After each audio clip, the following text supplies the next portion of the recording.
அஸ்ஸலாமு அலைக்கும் வரஹ்மத்துல்லாஹி வபரகாத்துஹு.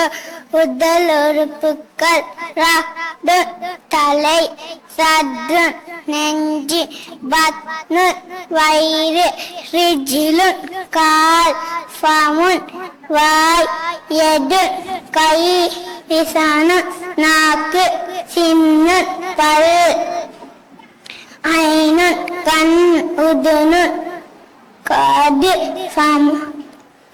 நன்றி. வசலாம்.